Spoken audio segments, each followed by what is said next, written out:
Sejam bem-vindos a mais um treinamento em tecnologia e conhecimento para os transtornos do espectro do autismo da nossa querida e amada Caminho Azul. A Caminho Azul pertence a todos vocês. É um movimento de capacitação e desenvolvimento de nós mesmos em prol da sociedade, principalmente daqueles afetados pelos transtornos do espectro do autismo. Todos nós devemos entrar nessa jornada que tem 3 pilares. O movimento de desenvolvimento de nós mesmos através do conhecimento, através de trazer a sabedoria da ciência para o ambiente clínico, o ambiente pedagógico e o ambiente familiar, para que possamos fazer a melhor gestão das informações e melhorarmos a qualidade de vida de todos aqueles pacientes que tanto sofrem e dos seus familiares. Transformando a vida desses indivíduos em uma vida melhor, mais iluminada, e muitas vezes em uma vida funcional e altamente produtiva, que pode trazer para o nosso ambiente, para o nosso cotidiano, capacidades e habilidades inimagináveis. Então, nos apoiamos em 3 pilares. O pilar do conhecimento, do treinamento, onde enriquecemos os ambientes de cuidado pelo Brasil todo, na melhor forma de atingirmos o desenvolvimento destas crianças. Temos um pilar da ciência e da tecnologia, onde em comunhão e conexão, junto com grandes universidades do Brasil afora, trabalhamos em relação à pesquisa e como trazer os conhecimentos científicos para a plástica clínica. E o terceiro pilar e mais importante é conseguir chegar até as crianças mais necessitadas, dando a eles um tratamento de qualidade com uma tecnologia nunca dantes vista. A tecnologia do Programa de Enriquecimento dos Ambientes de Desenvolvimento, que trabalha de uma forma transdisciplinar, em que todos os profissionais da área da saúde, da área da educação, do cuidado e os familiares, em comunhão, trabalham em prol do desenvolvimento de nossas crianças. O transtorno do espectro do autismo é um distúrbio bioenergético intracelular, muito mais do que um problema de neurodesenvolvimento em que as pessoas nascem com distúrbios que afetam não somente o trato, o sistema nervoso, afetam todos os sistemas do organismo, podendo atingir alterações celulares que veremos grandes pesquisadores trazendo essas alterações nas mitocôndrias, nos microRNAs e em todos os sistemas do nosso organismo, como o sistema gastrointestinal, o sistema metabólico, o sistema imunológico. É uma afecção que traz transtornos inúmeros, sendo o sistema nervoso o sistema mais sensível. Portanto, o que muitas vezes leva o indivíduo primeiramente a ser cuidado. Mas esta complexidade precisa ser melhor entendida e melhor cuidada.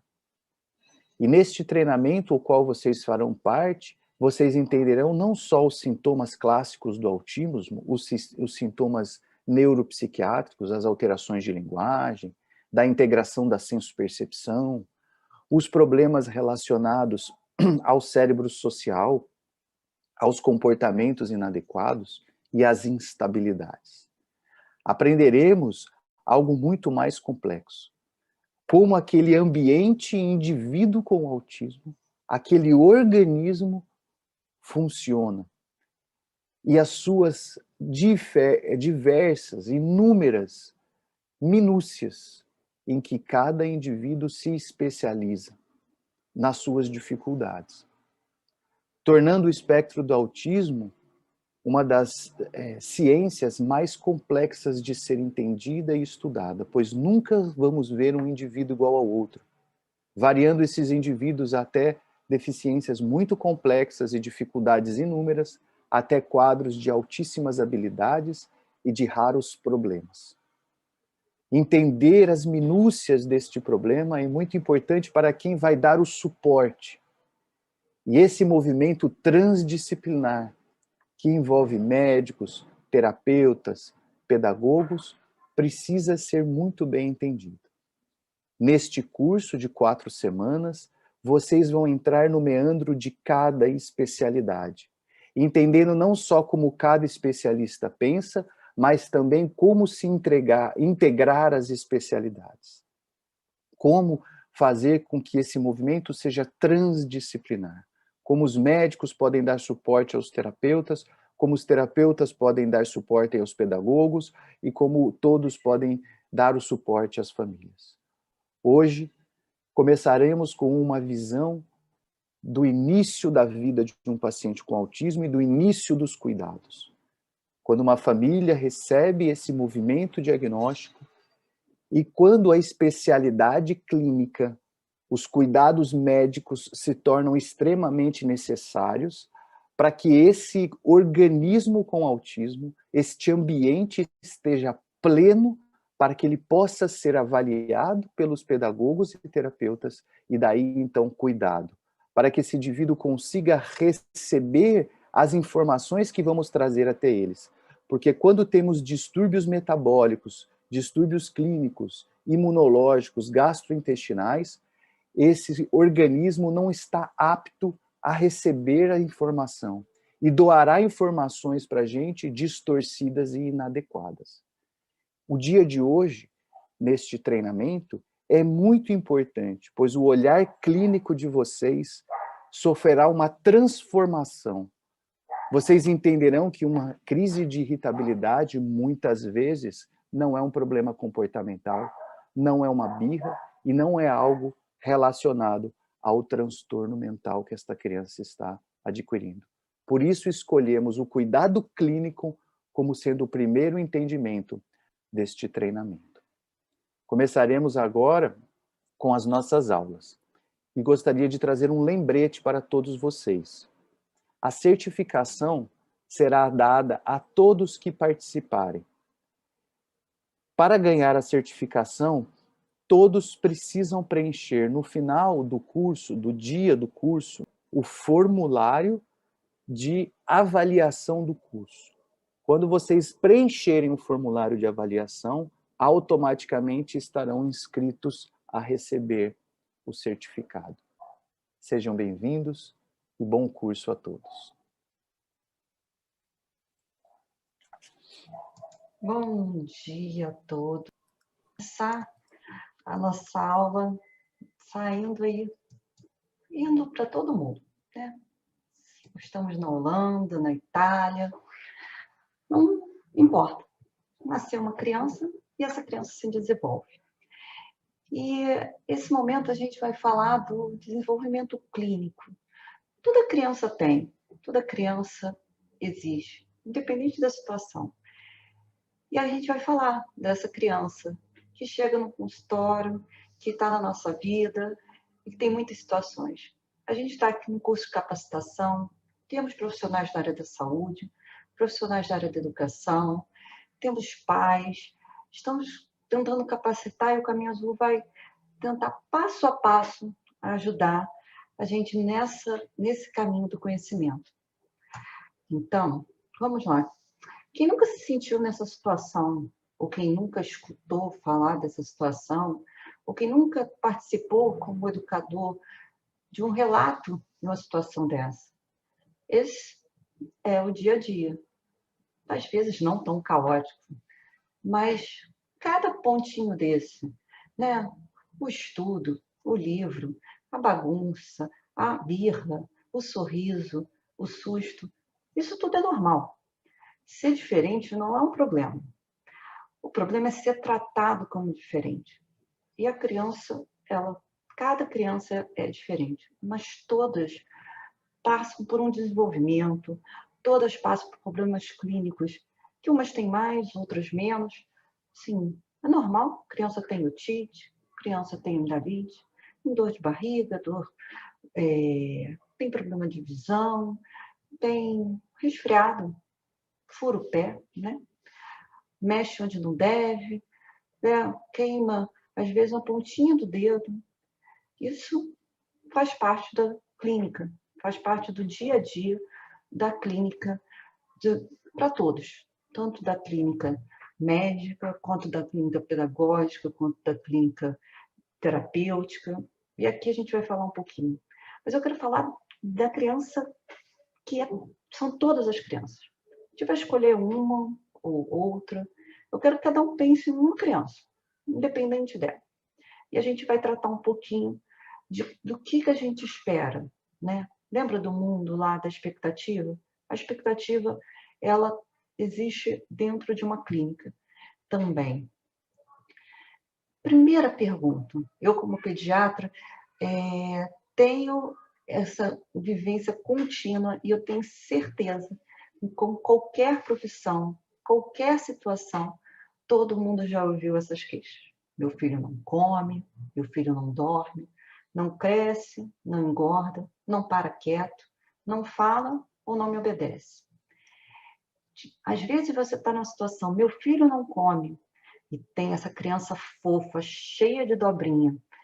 Às vezes fala assim, meu filho não dorme. Mas ele não dorme, às vezes, na cama, mas dorme em qualquer outro lugar. Gosta de dormir no tapete, ou às vezes nessa situação, que me parece bastante esdrúxulo, né? Acho que eu não ia me sentir tão confortável. Mas essa criança parece que está confortável.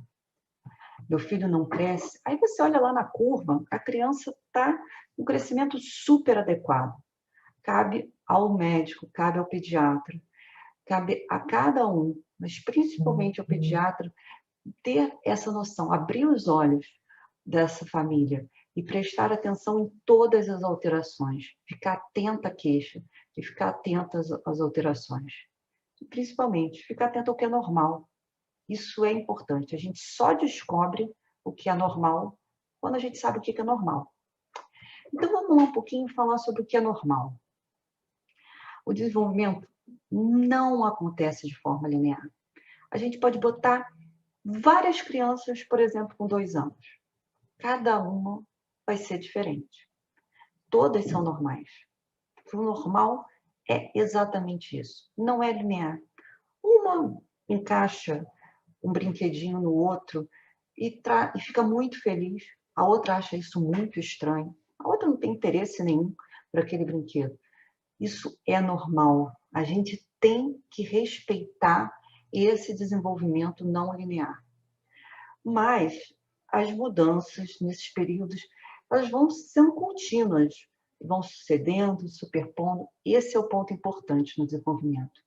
A gente tem que estar atento ao desenvolvimento contínuo. Ele não é linear, mas ele precisa ser contínuo. Quando a gente percebe perdas e marcos desse desenvolvimento, a luzinha amarela tem que acender. Mas, para todo mundo, eu gosto assim, de falar nesse momento da pracinha. Quem tem filho, que convive com criança, quando a gente chega na pracinha, todas as mães, pais, cuidadores, falam do lado bom de seus filhos. Todo mundo. Ele já fala papai e mamãe antes do tempo, ele já está andando, ele gosta de comer só coisas verdes, ele não aceita nenhum doce, enfim, pode ser de qualquer assunto. E às vezes a gente chega em casa, independente de ter ou não alguma alteração, chega em casa e pensa, poxa, mas o meu filho ainda não fala mamãe. E será que todo mundo precisa falar mamãe no mesmo tempo? Mas tem um momento para isso. Isso é importante. Durante a evolução da criança, ela tem avanços de modo particular. Acompanha a construção de personalidade de cada idade e do seu jeito próprio. A personalidade, ela é individual. Ela tem seu jeito de se manifestar e tem que ser respeitada. Antecipar etapas, isso é um ponto muito importante nos dias atuais. Excesso de estímulo na criança, isso não necessariamente é positivo. A gente vive uma geração de muitos conflitos por excesso de estímulo. Estímulo é essencial, mas tudo com excesso causa dano. Aquele crescimento linear pode não estar acontecendo. Então, cabe a quem prestar atenção nisso? Nós estamos aqui exatamente por esse caminho. O caminho azul ele vem mostrar a escola, a sociedade, a família, que tem que respeitar o desenvolvimento. E a gente, às vezes, está assim, nessa situação.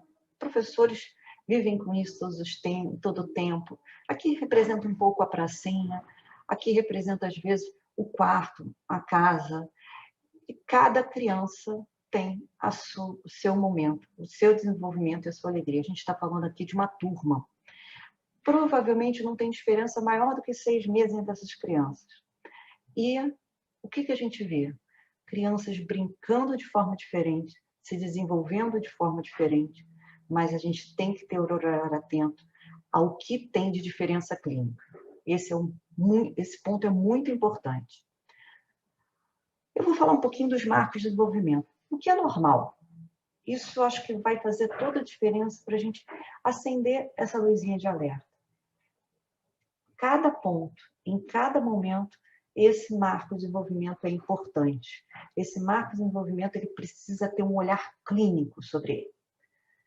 Vamos lá. Um bebezinho de 1 mês, ele precisa ter uma postura adequada. Como é que a gente avalia isso? Não pode ter ele de barriga para cima, ele vai ter que ter as pernas e os braços fletidos, a cabeça lateralizada, como a gente está vendo a foto desse bebê. Ele vai observar um rosto aproximadamente 30 centímetros, que é mais ou menos a distância da face da mãe para a amamentação. Então, fiquem muito atentos. Esse é um momento muito importante. E ele reage a som. Ele é aquela criança que você abriu a porta, fez um movimento mais brusco, ele reage. Não necessariamente acorda, mas reage ao som.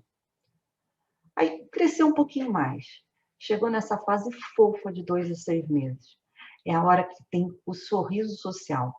Esse sorriso social ele é muito importante nessa avaliação.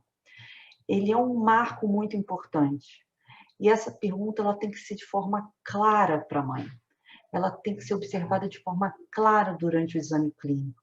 Durante essa fase, geralmente as crianças ainda não estão em creche, mas podem estar com cuidador, podem estar em outras situações que não seja o núcleo familiar da mãe e do filho. Tem inúmeros núcleos familiares, mas tem que ficar atento. O sorriso social eu acho que é o mais fácil da gente perguntar. No exame clínico se abre as mãos, se movimenta ativamente membro superior e membro inferior. A criança que não movimenta um dos membros, isso tem que ser um sinal de alerta vermelho. Segura o objeto por pelo menos alguns segundos. Não é para ficar segurando o objeto por muito tempo. Até nesse momento a gente ainda tem um reflexo de tomar. A criança tem um reflexo de segurar, ela precisa estar com esse reflexo. Ela vai emitir sons, geralmente repetições de sílabas. Botei aqui alguns dos exemplos. A gente sempre fala do Gudadá, dessa memória que a gente tem de referência. Ela de bruço, que nem essa criança fofa, que ela de bruço levanta a cabeça apoiando o antebraço. Essa é a visão do bebê de 2 meses, de 2 a 6 meses, tá? Busca ativa de objetos. Pode não alcançar, mas ela vai buscar o objeto de interesse. Quando pega esse objeto, leva na boca, leva tudo na boca. É um momento importante da gente ficar atento ao acidente, porque leva qualquer objeto à boca. E localiza o som. Lembra lá que ela reagia ao som no mês? A partir de agora, ela vai localizar. Fez um barulho na direita, ela vai ter esse movimento. Fez um barulho na esquerda, vai ter esse movimento. E essa avaliação clínica é extremamente importante ser feita nesse momento. A gente está aqui para perceber sinais de alerta de várias situações. Estamos em capacitação do transtorno do espectro autista. Mas temos várias alterações que precisam ser avaliadas para qualquer criança. Deficiência auditiva, deficiência motora, deficiência visual. Tem várias situações que são alertas nesse momento.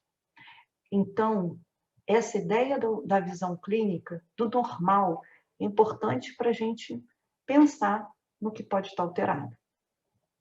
e agir, não só pensar e agir.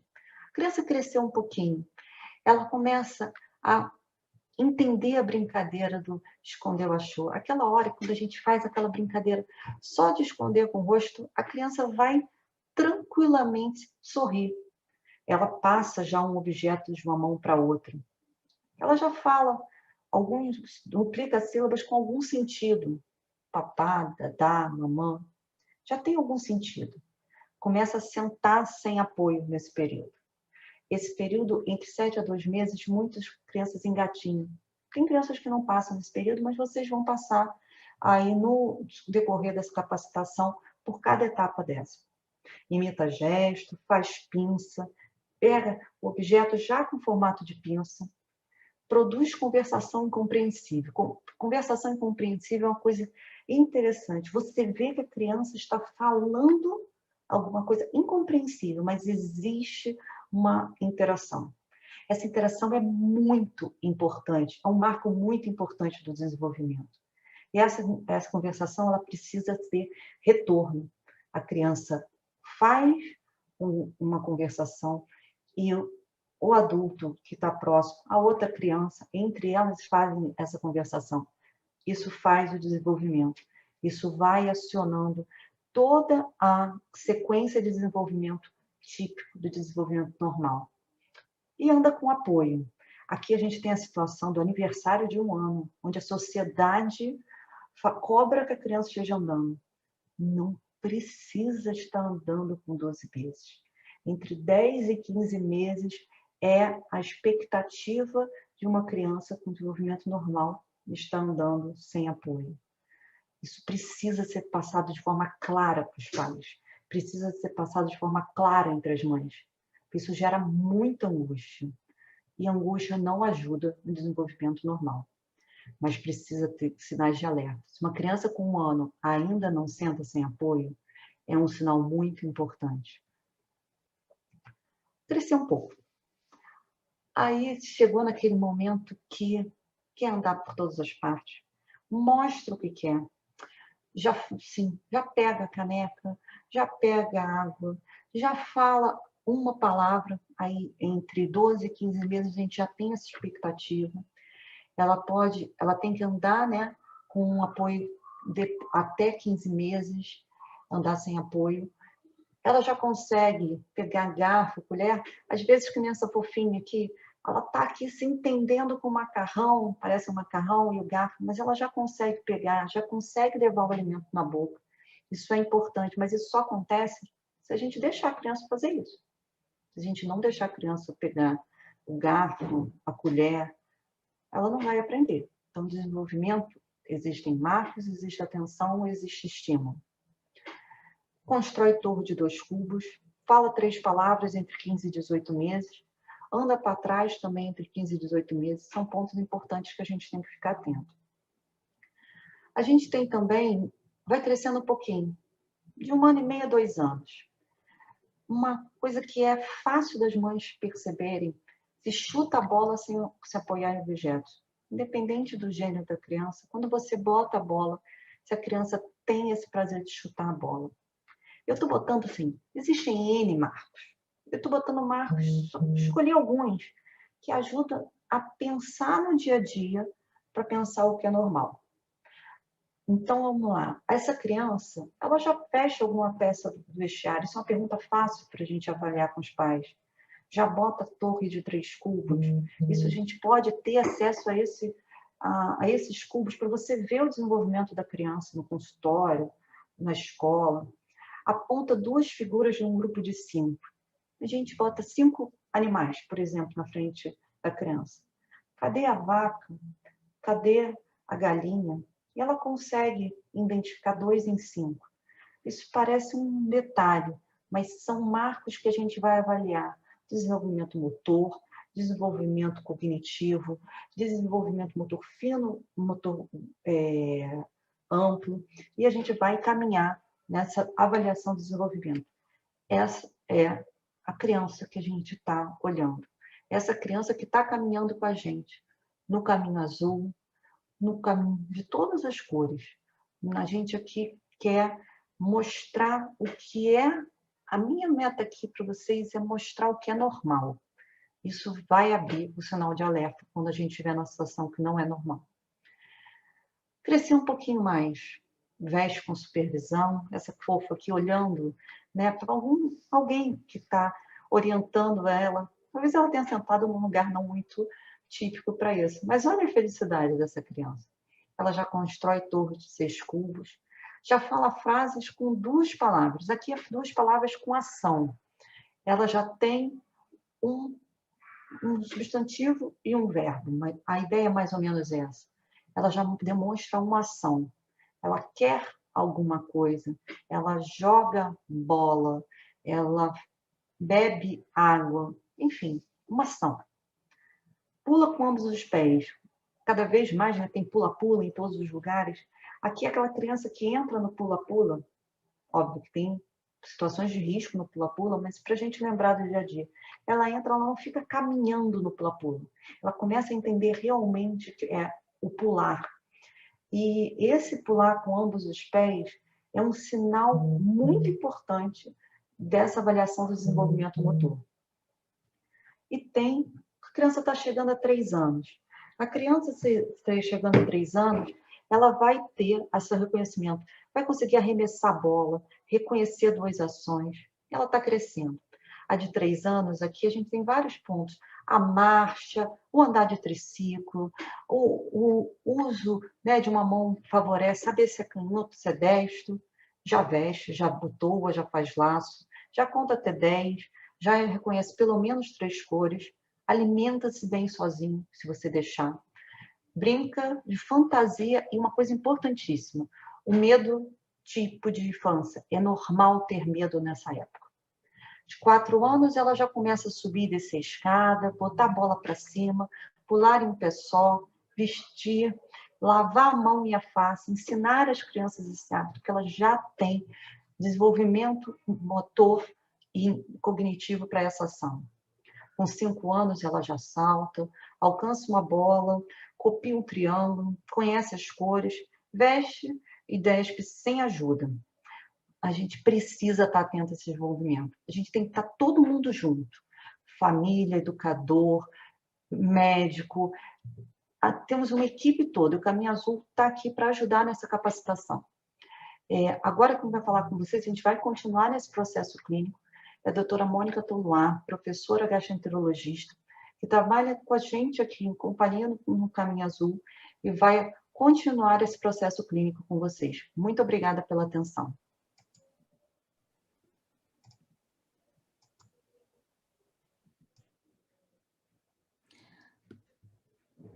Olá, tudo bem? Queria agradecer muito essa oportunidade de estar podendo conversar sobre um trabalho que acaba fazendo uma diferença muito grande quando a gente consegue efetivamente trazer um diagnóstico e mudar o rumo de uma criança. Vamos conversar sobre as mudanças clínicas do ponto de vista da gastroenterologia. Então, tem uma história de vida. Azulino tem 4 anos. Quando nasceu, chorava muito. Parecia que o leite materno não o sustentava. A vizinha logo orientou sua mãe a dar goma de maisena com leite em pó, mas aí foi que o menino gritava mais. Não dormia, nem de dia nem de noite. Chegava a ficar tortinho para trás. Depois vieram as assaduras terríveis. Acharam que era a alergia à fralda descartável. As golfadas em jato assustava.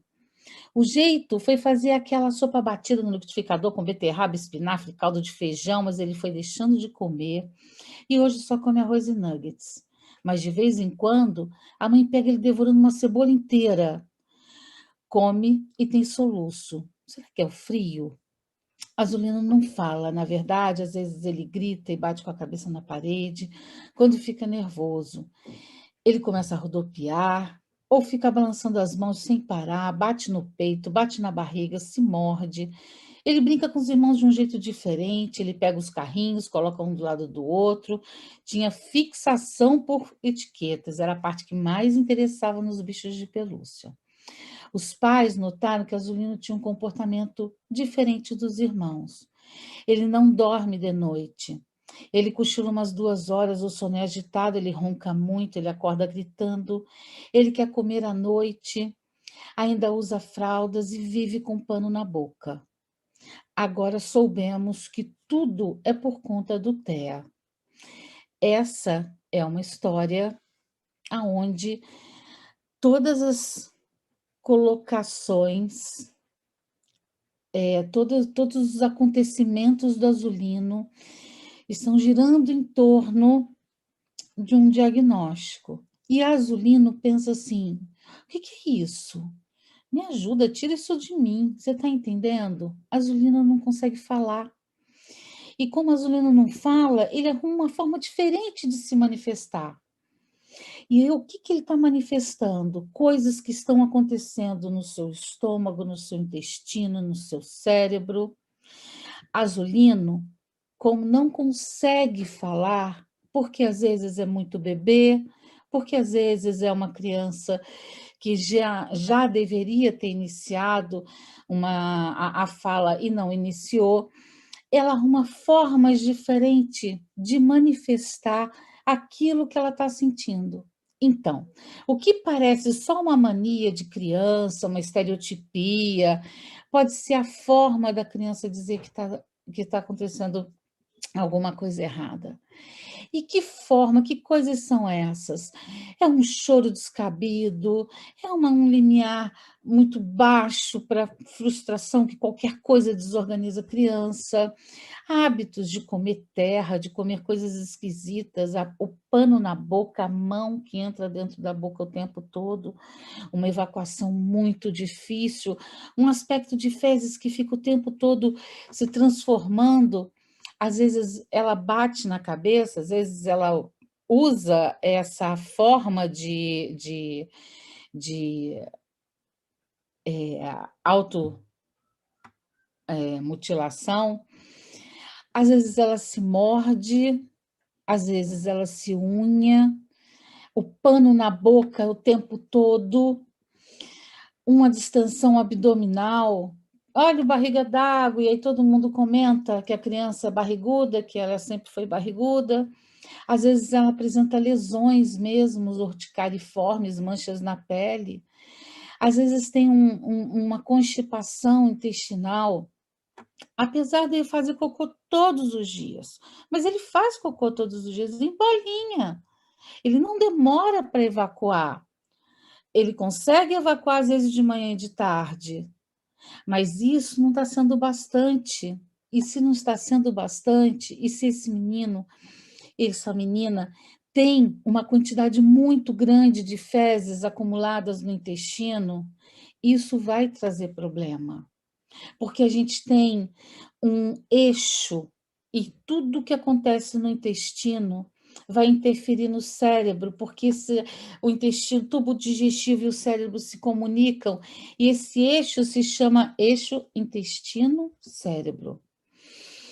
As suas alterações, elas podem causar esse tipo de problema que a gente estava falando, no humor, na qualidade do sono, na concentração, porque se uma criança tem dor, como é que ela se concentra?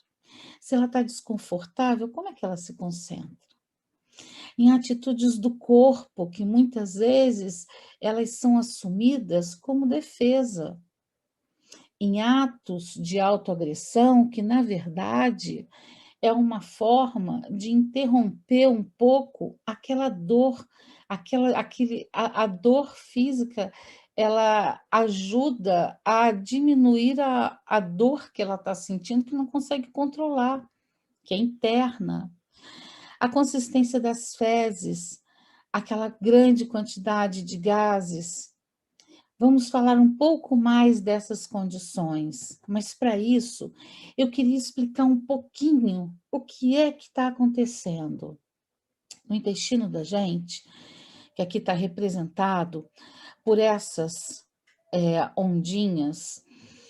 A gente tem uma grande quantidade de bactérias no intestino. Vocês precisam, vamos lembrar de uma coisa: entre a boca e o ânus, a gente não tem nenhuma membrana. É um tubo contínuo. E esse tubo contínuo permite e coloca em contato o nosso meio mais interno com o meio externo inteiro. Quando eu ponho a mão na boca, eu estou levando aquelas bactérias para dentro de mim. Por conta disso, o intestino, que é uma camada muito fina, muito delgada, ela precisa funcionar 100% para impedir que seja invadido esse intestino e nessa invasão possa trazer para contato do sangue, para o meio interno, as bactérias, agentes agressores, fungos. Por conta disso, nosso intestino é de uma capacidade de defesa espetacular. Ele não permite. E quando a gente tem uma quantidade muito grande de bactérias nesse meio dentro do intestino, e por que eu tenho uma quantidade muito grande de bactérias? Porque, de repente, a mão fica na boca o tempo todo, porque a capacidade de defesa está diminuída, porque você ingere alimentos e esses alimentos têm. eh, ele sempre está ali, nunca é estéril, porque você tem uma possibilidade de equilibrar bactérias boas e bactérias ruins que não está adequada. Por que não está adequada? O que vem antes? É essa inadequação que leva à alteração das bactérias ou esse processo inflamatório que pode ter acontecido por outro momento, outro motivo, que está levando essa desorganização. As coisas podem acontecer exatamente dessa forma, uma causando e ela sendo causa. Eu estou colocando aqui embaixo alguns termos como disbiose. Disbiose é essa alteração da flora intestinal. Tanto se você tiver bactérias e micro-organismos muito bons, em grande quantidade, isso é ruim. Se você tiver em pouca quantidade, é ruim. Se você tiver muito de uma, o que é bom é o equilíbrio. Quando você tem esse desequilíbrio, você acaba levando a um processo inflamatório nessa mucosa intestinal e ela permite aqui a passagem de substâncias que vão causar uma reação, aquela reação necessária para proteger. Essa reação produz substâncias que vão, através desse eixo, atingir diretamente o cérebro. E isso retorna em comportamento. Então, a gente pode ter uma alergia alimentar, por exemplo, fazendo um processo inflamatório. Nós podemos ter a constipação intestinal, com aquele intestino parado, aumentando a proliferação de bactérias. Esses estímulos imunológicos, que a professora Andréia vai falar em seguida, todos eles vão ajudar um processo inflamatório. Eu coloquei os xenobióticos aqui, que são, na verdade, todas aquelas substâncias dos agrotóxicos, dos pesticidas, do glutamato, das substâncias flavorizantes, das substâncias artificiais, que o intestino reage a elas. Quando isso acontece, a gente passa a ter manifestações em diversos ambientes decorrentes do processo inflamatório intestinal. O estômago não vai esvaziar direito. Se o estômago não esvazia direito, a criança acaba tendo refluxo. Mas o meu filho não golfa, ele não vomita, mas ele não precisa golfar e vomitar. Ele pode ter um refluxo que suba e que fique descendo. Quantas pessoas têm refluxo, quantas pessoas têm azia, têm desconforto e elas não ficam vomitando o tempo todo? E isso se manifesta de uma forma peculiar. A criança tem dificuldade para deitar, ela não gosta de deitar nem para trocar fralda. Ela acorda no meio da noite chorando porque ela sente desconforto, aí ela quer beber água. É aquela criança que passa o dia inteiro bicando a comida. Ela quer comer um pedaço de biscoito, aí ela bebe um pouquinho d'água, aí ela come um pedacinho de fruta, aí ela quer... Sempre pequenos volumes. O sono é agitado, só dorme de bruços, que é uma posição anti-refluxo. Na hora de se alimentar, ela começa a comer com fome. Você percebe que ela está interessada. Chega na terceira colher, ela não quer comer mais. E aí depois, passa 1 hora, ela já está na cozinha procurando as coisas. Bebe água o dia inteiro. Na verdade, numa tentativa de descer aquilo e não queimar, não dar tanto desconforto. Mastigar a roupa, chupar cadarço, engolir em seco, ruminar, você sentir cheiro de comida que voltou na boca, comer coisas estranhas, a parede, a terra, o gelo, tudo pode ser uma manifestação de que algo não vai bem. Mas pode ser também da estereotipo? Pode, mas a gente precisa ficar atento, porque às vezes a gente está colocando a questão como sendo uma estereotipia, e a criança está em sofrimento, está com dor, e isso a gente tem visto. Gemer, chorar, gritos sem motivo, suspiros, soluço, rouquidão, essas coisas aparecem, e a criança ela está manifestando um sintoma. Em relação às fezes, muito duras, muitos dias sem evacuar, suja a roupa 3 ou 4 vezes por dia, ou faz um cocô muito mole, também várias vezes por dia, muitos gases, muita distensão abdominal, tudo isso é manifestação daquela desorganização no tubo digestivo. Jogar o corpo para trás, projetar a mandíbula para frente, pular exaustivamente. Às vezes são as formas que a criança encontra de manter tudo aquilo quieto. Apertar a barriga contra a pia, contra o travesseiro, os móveis com a própria mão. Então, o que parece ser só uma mania é um jeito da criança autista poder se comunicar. E por isso peço para que a gente reflita. E reflita pensando, Azulino ou Azulina é uma criança sujeita a inúmeras intercorrências de saúde. Antes dessa criança estar dentro do transtorno do espectro autista, é uma criança. E criança tem coisas, tem intercorrências. Quais as implicações de quando uma criança está na dieta, da fugidinha da dieta? É a inflamação daquela região, levando lá no cérebro um maior acometimento. E não existe melhor indicador de que algo não vai bem do que os olhos de quem cuida. Pais, familiares, professores, terapeutas e acompanhantes, anotem tudo que parecer diferente, mesmo que isso tenha sido associado ao autismo.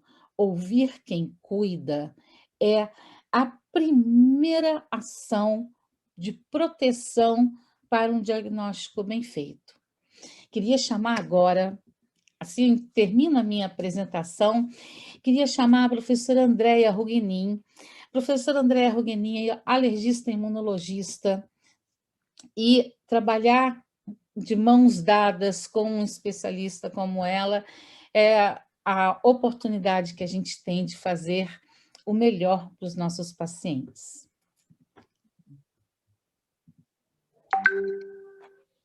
Obrigada, Mônica. Vamos falar um pouquinho agora sobre alergia e imunologia.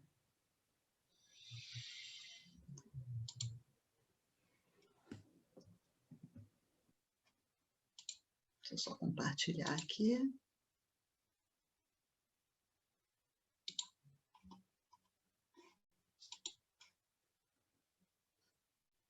Não estou enxergando. Só um minutinho que eu não estou enxergando aonde eu coloco aqui.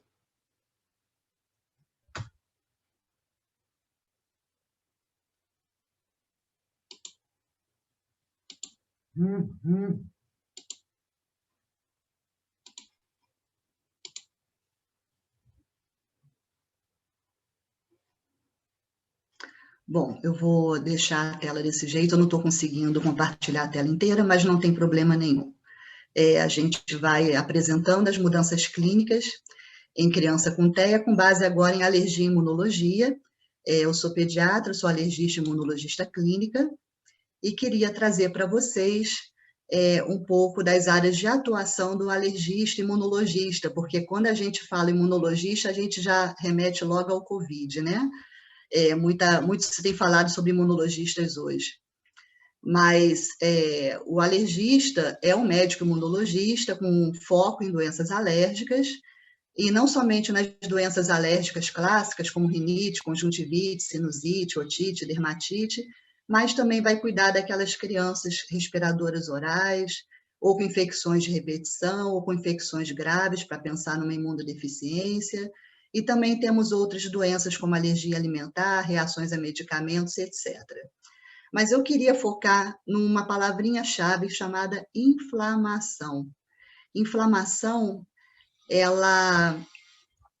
o que é inflamação, né? Onde nós temos inflamação no nosso corpo. Quando a gente pensa em uma doença alérgica, uma rinite, a gente fala que é uma inflamação alérgica.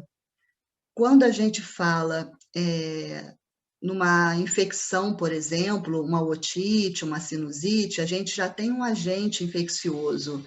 A gente tem um vírus, tem uma bactéria, então está causando essa inflamação.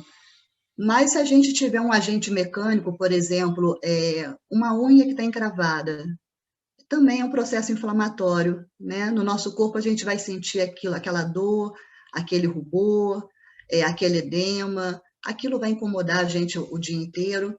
Então, a primeira coisa quando eu recebo uma família de autistas, eu falo o seguinte para eles, vamos pensar o seguinte, imagina você hoje vindo, né? Até vocês mesmos que estão em casa, vocês vindo para essa palestra, e vocês têm acordaram hoje, o tempo mudou, o tempo está chuvoso, e vocês estão então com uma sinusite.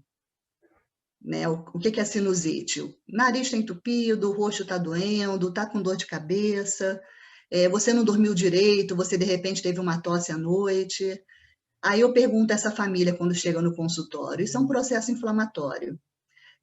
Me fale uma coisa, você que está em casa hoje assistindo essa aula, você conseguiria prestar atenção nas coisas que estão sendo ditas aqui? Provavelmente da mesma forma não, né? Você poderia estar com alteração de humor, poderia estar irritado, aquele processo infeccioso está te incomodando, você ia ter dor de cabeça, você ia começar a ouvir a aula, daqui a pouco falar, não estou aguentando mais, eu preciso descansar um pouco, né? Ou mudando um pouquinho, né, aquela unha encravada no pé, né, que a gente sai para trabalhar, o sapato incomoda, sabe? E a gente fica ali o dia todo, no final do dia você já está até brigando com seu chefe, já está brigando com a família, porque passou o dia todo ali sentindo dor, né? Então é isso que a gente está falando, são processos inflamatórios que nos incomodam, que tira a gente da caixinha, tira a gente de um pensamento coerente, adequado. Mas eu pergunto o seguinte, o que isso interfere com a nossa inteligência? Por que uma unha encravada no final do dia me deixa de mau humor, me deixa irritado, me deixa brigando com as pessoas? Por que o nariz entupido? Será que é só o desconforto da dor? Será que a gente tem alguma outra via de comunicação, como a Mônica acabou de falar, da comunicação do intestino, né? Com o cérebro? Será que a gente tem também alguma forma de comunicação? Então, a gente sempre fala do nosso azulino, e aí temos os azulinos e as azulinas, e muitas vezes eu recebo esse paciente no consultório, e a família chega com o paciente e fala o seguinte, doutora, eu vim porque me pediram uma avaliação do imunologista, mas assim, eu vim porque, na verdade, eu não sei o que eu estou fazendo aqui, porque meu filho não percebo nada de alterado nele, ele não é uma criança alérgica, não sei por que eu estou no alergista. E a gente, então, começa uma anamnese um pouco mais ampla, tentando identificar sinais de inflamação. A primeira coisa que eu reparo são os estigmas atópicos. O que são estigmas atópicos? São alterações ligadas à genética, ligadas a famílias, que famílias de pessoas alérgicas, elas têm algumas características, como, por exemplo, essa dupla prega embaixo dos olhos. Aí a mãe fala assim, mas todo mundo tem. Não, não, todo mundo não. Famílias alérgicas têm essa dupla prega, tá? Tem uma rarefação de sobrancelha, tem uma olheira, aí a mãe fala assim, ele tem olheira assim, doutor, igual o pai, isso é de família. Mas o meu olhar já está direcionando que essa criança tem alguma coisa, ela deve ter uma congestão nasal, uma dificuldade para respirar, né? A saudação do alérgico, que ele acaba passando a mão no nariz como se estivesse saudando, dando tchau, né? E, na verdade, ele está coçando o nariz e forma até uma prega no nariz. E a boquinha, né? A boca parece um coraçãozinho, tem um tubérculozinho de camisca aqui embaixo, um filtro reduzido, e ele fica sempre de boquinha aberta. Durante a consulta, a gente observa, a boquinha está sempre aberta. Ok. As infecções de repetição, a gente até brinca, né, nos pediatras, a chamada crecheite, aquela época quando a criança entra na creche e começa a ter um monte de infecção, então a gente fala que é a crecheite. Essa criança, ela acaba pegando várias infecções respiratórias, vários vírus, né? E muitas vezes a história dessa mãe, ela vem falando que a criança vem assumindo os marcos do desenvolvimento até por volta de 7, 8 meses, um ano e meio, quando entrou na creche começou a ter um monte de infecção. E essas infecções invariavelmente complicam e a criança acaba tendo otite, acaba tendo pneumonia, acaba entrando no antibiótico, uma amidalite, e a mãe conta que às vezes essa criança usa 6, 7 vezes antibiótico naquele ano. E aí a mãe reparou que a partir do início daquelas infecções, a criança começou a parar o desenvolvimento. Será que tem alguma coisa a ver? Né? Muito se fala sobre os desencadeantes. Então, em alergia e imunologia, a gente sabe, né? A gente sempre pergunta, por exemplo, o Sul com a área polínica, né? No Rio de Janeiro não é muito comum, mas o nosso Brasil é vasto, a gente está dando palestra para várias pessoas. Então, a área polínica no Sul, os fungos, os esporos, aquela casa que tem uma umidade, que tem um mofo, aquele casaco que ficou guardado muito tempo no armário. Se tem animais em casa, cachorro, gato, pássaros.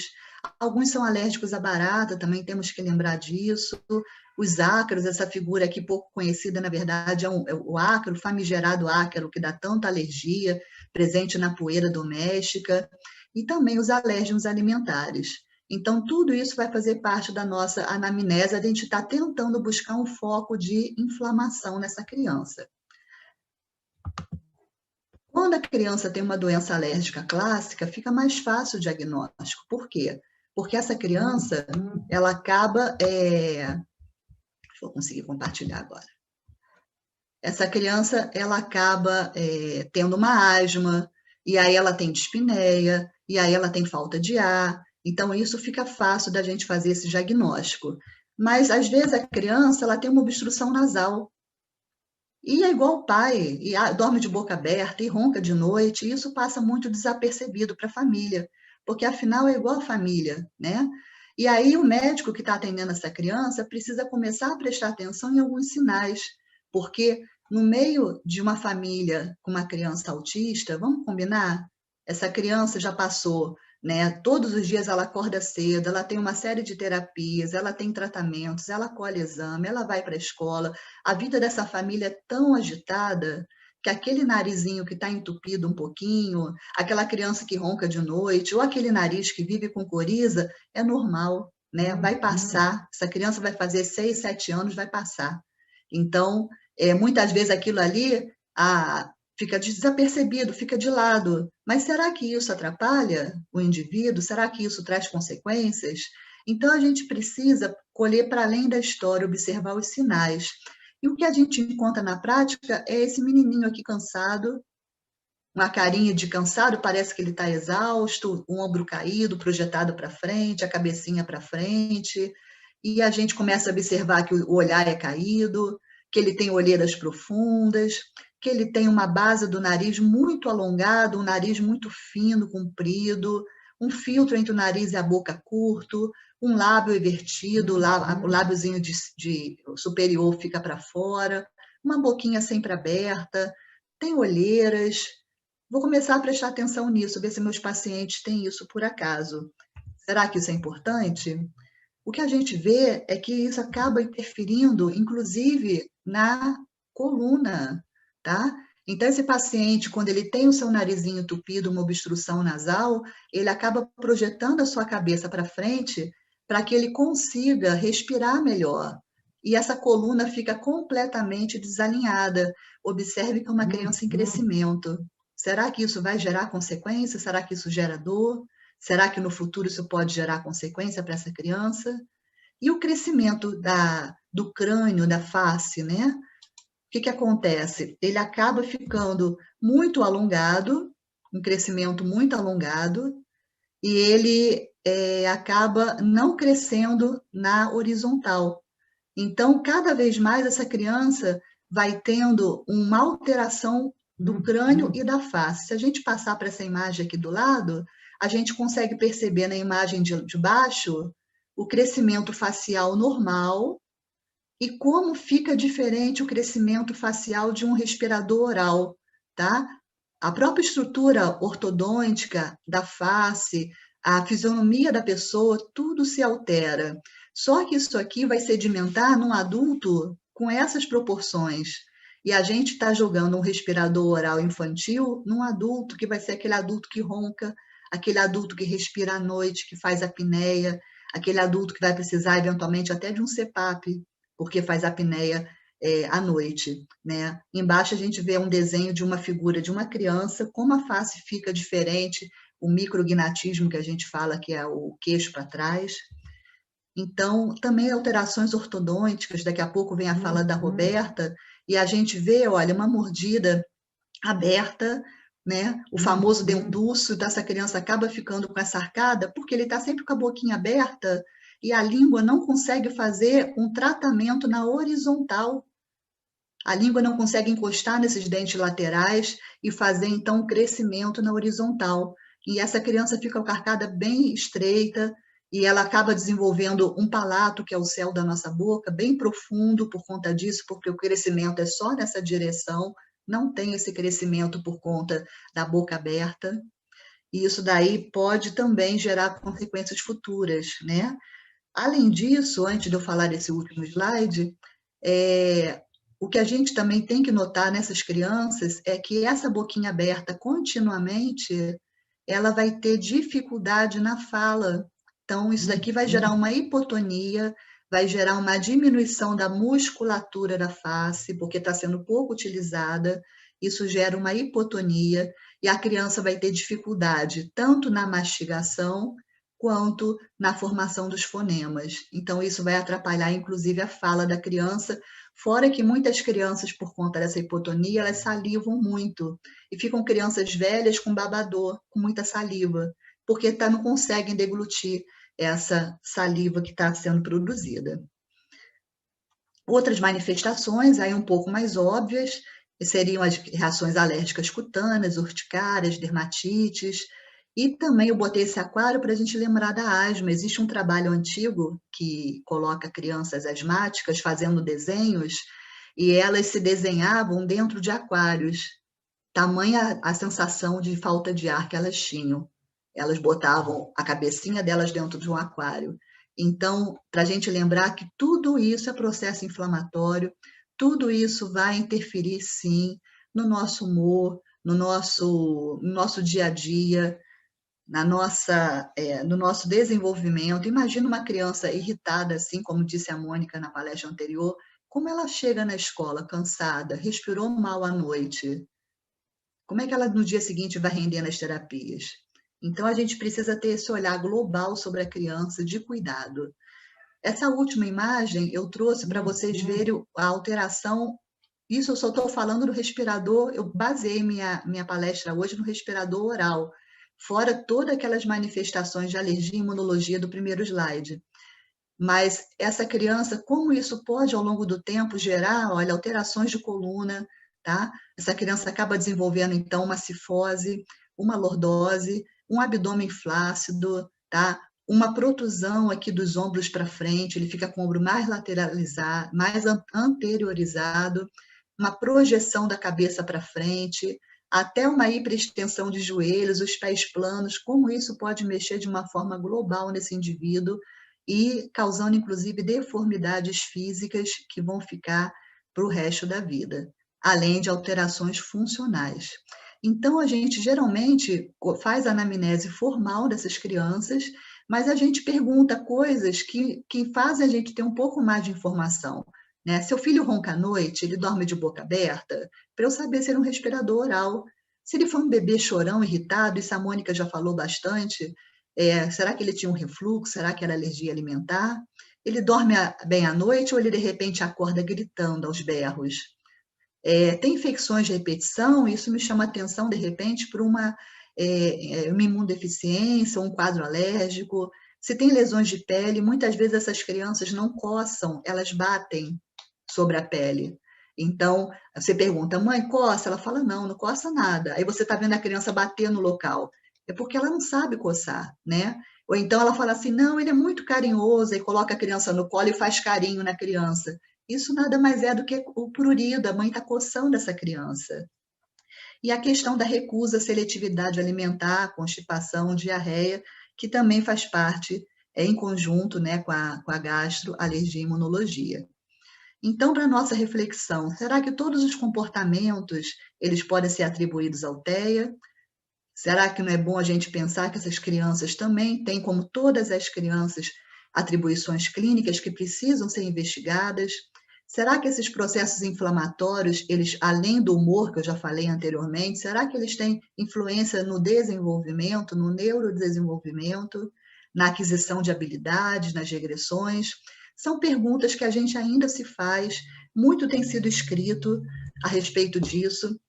Eu trouxe aqui no final da apresentação algumas referências sobre alguns artigos que têm tentado fazer esse link, têm tentado trazer luz sobre esse tema, e a gente tem tentado também, em conjunto, pensar a respeito disso. E aqui, por último, a nossa missão da Caminho Azul, que é acolher o paciente e toda a sua família, mostrar que é possível a melhoria de vida do paciente com TEA com acompanhamento adequado, e identificar agravos clínicos e possibilitar o tratamento e a prevenção de novas ocorrências, buscando equilíbrio orgânico do paciente, possibilitando um ambiente favorável para a ação e desenvolvimento de novas competências. Agradeço pela participação e queria agora chamar a minha amiga, a doutora Aline Larche, que é endocrinologista e vai falar um pouquinho da parte de endócrino e também da parte metabólica. Obrigada, André. Eu gostaria de agradecer o convite, né, para participar. Deixa eu só procurar aqui. Espera aí que eu tô... Achei aqui.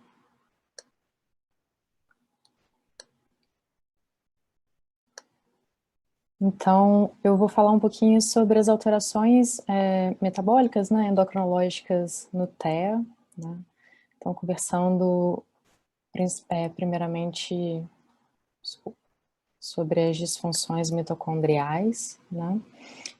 Então, a gente sabe que a mitocôndria, ela é a casa de energia, né, do corpo, ela é responsável pela produção de energia, e daí as células mais ativas do corpo, aquelas que precisam de maior quantidade de energia, elas acabam tendo uma maior quantidade de mitocôndrias, né? A gente sabe também que existe um próprio DNA, que é o DNA mitocondrial, né? Então, a doença mitocondrial é uma doença relativamente recente, ela foi descrita primeiramente em 1988, e começou-se, então, a pensar na possibilidade da disfunção mitocondrial poder impactar o transtorno do espectro do autismo, né? E daí, qual que é um fato muito importante que acaba juntando tudo isso que a gente tem conversado até agora, né? Os sintomas que requerem uma maior quantidade de energia vão ser aqueles que vão ter manifestações quando você tem uma disfunção mitocondrial, né? Então, poderia se manifestar através de uma doença neurológica, gastrointestinal, uma doença imune, endocrinológica, muscular, né? Porque são realmente tecidos que precisam de muita energia para trabalhar. Mas a gente tem que lembrar também que as mitocôndrias, elas não somente produzem energia, elas também estão envolvidas na programação da morte celular, né, da apoptose, e também na regulação dos radicais de oxigênio, do estresse oxidativo. Então, nesse artigo aqui original, né, publicado em 2012 pelo Richard Fry, que é um grande estudioso dessa área, e pelo Rossignol, eles avaliaram a disfunção mitocondrial no espectro do autismo através de uma revisão sistemática e uma meta-análise, né? Então, aqui embaixo a gente pode ver a estrutura da mitocôndria com a sua cadeia transportadora de elétrons, os complexos enzimáticos, né? O ciclo de Krebs, a entrada da carnitina, isso só para demonstrar a complexidade que é ali realmente a mitocôndria, né? Então, eles começam falando um pouquinho sobre a cadeia transportadora de elétrons, que ela pode ser codificada tanto pelo DNA mitocondrial quanto pelo DNA nuclear, então qualquer mutação em qualquer um desses genomas pode alterar a função mitocondrial e levar a uma alteração na cadeia transportadora de elétrons. E, além disso, é também descrito que ela é fonte e também é alvo de espécies reativas de oxigênio, né? Então, acaba que é um ciclo. Se você não tem um funcionamento adequado, acaba gerando maior quantidade de espécies reativas que piora novamente o funcionamento das mitocôndrias. E a glutationa entraria ali tentando reduzir, né, esse estresse oxidativo. A gente sabe que a glutationa é um potente antioxidante endógeno, tá? Mas acaba que as mitocôndrias precisam da glutationa produzida no citosol, então ela não tem o maquinário necessário para produzir internamente a glutationa. E, por outro lado, os disruptores endócrinos, doenças autoimunes, infecções, fatores de necrose tumoral alfa, como outras citocinas inflamatórias, então o processo inflamatório em si, piora e aumenta, né, essa quantidade de espécies reativas de oxigênio, então piorando também a função mitocondrial e, por si, a produção de energia. Alguns marcadores diretos de disfunção mitocondrial seriam o lactato, a elevação do piruvato, da alanina, da acilcarnitina, a redução da ubiquinona, né, e alguns indiretos, as transaminases, CPK e elevação de amônia. Então, a gente tem dois tipos de disfunção mitocondrial: a primária, que é causada por um defeito genético diretamente nos sistemas mitocondriais responsáveis por produzir ATP, e a secundária, que seria já uma alteração metabólica ou genética que causa uma alteração na habilidade da mitocôndria produzir ATP, né? Então, qualquer fator que interfira com essa capacidade de produção de ATP vai impactar, da mitocôndria, vai impactar na produção de energia, né? Então, os disruptores, eles são substâncias do meio ambiente, são como fitalatos, BPAs, né, que tem em plásticos, que tem em panelas antiaderentes, aqueles retardantes de chamas que tem em móveis, em sofás, poluentes, organofosforados, todos esses são disruptores endócrinos e podem interferir com a função mitocondrial. Além disso, o aumento do estresse oxidativo também causa disfunção das vias antioxidantes. Então, aqui eu coloquei um esqueminha de todos esses fatores que podem interferir com essa produção, né, de ATP. Então, disruptores endócrinos que a gente acabou de conversar, um processo de má nutrição, a deficiência da produção de glutationa endógena, interna, né, pelo próprio corpo, o aumento do estresse oxidativo e a deficiência cerebral de folato. Aqui entraria numa síndrome que é uma síndrome autoimune, que tem uma produção de autoanticorpos contra um receptor específico cerebral que permite a entrada do folato, né, do ácido fólico, a nível central. Então, também poderia impactar com a regressão no desenvolvimento, e seria realmente uma positividade de um autoanticorpo. Então, o estresse oxidativo ele ocorre quando os mecanismos antioxidantes de defesa falham na missão de contrabalancear as espécies reativas de oxigênio geradas pelo próprio metabolismo ou por exposição por substâncias pró-oxidantes, né? Então, nesse mesmo artigo, os revisores, eles sugeriram que algumas crianças com anormalidades, né, da função mitocondrial não fechavam critério definitivo ou provável para doença mitocondrial, né, que é mais raro, mas que eles poderiam ter, então, uma forma leve de disfunção mitocondrial como uma deficiência parcial daqueles complexos enzimáticos da cadeia transportadora de elétrons, né? E o que eles viram? Eles viram algumas características clínicas distintas nesse grupo, né, que seria uma regressão de marcos de desenvolvimento, então é importante frisar que seriam em várias áreas dos marcos de desenvolvimento, como linguagem, concomitante com habilidades motoras, com contato visual, habilidades de brincadeira, de interação social, de habilidades receptivas, e seriam em vários marcos desse, né? A presença de convulsões, né, de atraso do desenvolvimento motor, anormalidades gastrointestinais, e é importante dizer também das anormalidades imunológicas, como a Andréia já conversou, e também uma alta prevalência, então, de lactato e piruvato, em comparação com a população dentro do espectro do autismo geral, sem disfunção mitocondrial, né?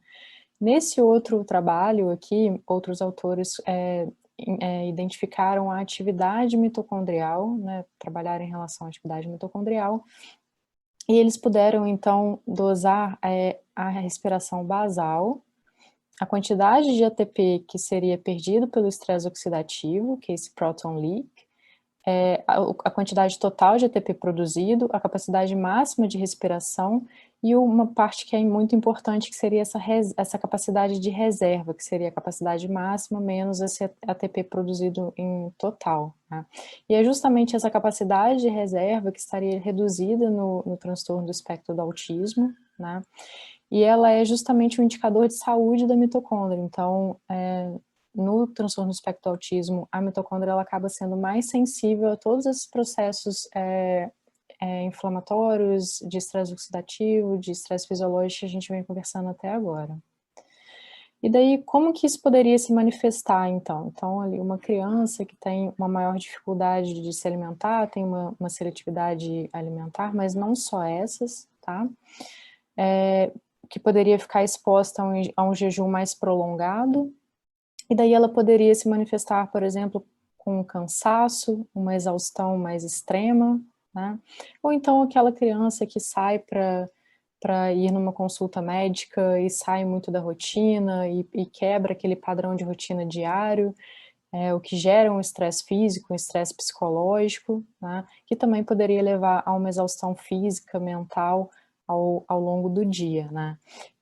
Essas manifestações, elas são muito individuais, então a gente pode também ter manifestações de irritabilidade, de birra, às vezes de aumento de estereotipias, então a gente tem sempre que analisar bem individualmente todos os achados clínicos, né?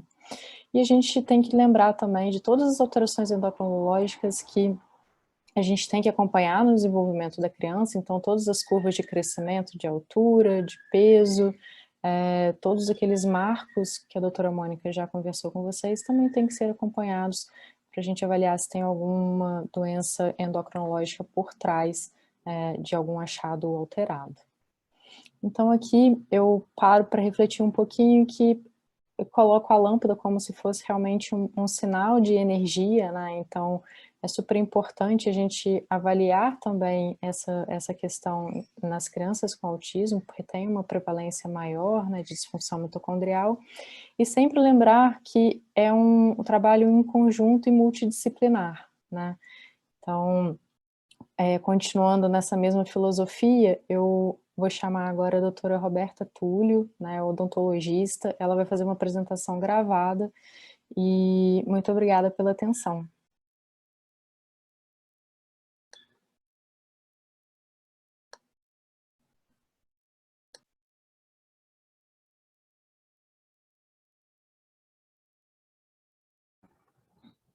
Olá, tudo bom? Me chamo Roberta Túlio, eu sou dentista que faço parte da Caminho Azul e eu vou estar compartilhando com vocês minha tela. Sejam bem-vindos a esse treinamento, eu espero que vocês tenham muito aproveitamento. Foi feito com muito coração e espero que toda a empatia que a gente tem possa estar sendo transmitida e passada para vocês da forma como a gente gostaria, daqui desse lado da telinha. Né? Tá tudo muito distante, não tem abraço, não tem aquela coisa de proximidade, mas eu espero que vocês consigam absorver aí todo o amor, todo o carinho que a gente teve para poder fazer essa apresentação para vocês, tá?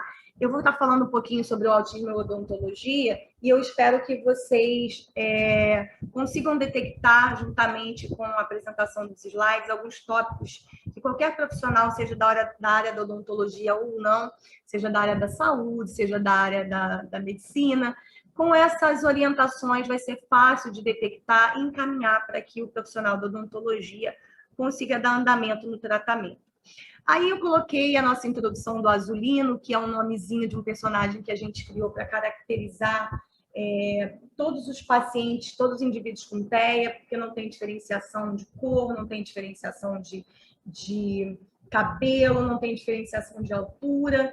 O Azulino é o nosso bonequinho, é a nossa criação, que a gente fez com muito carinho para simbolizar essa união sem diferenciação dos pacientes com TEA.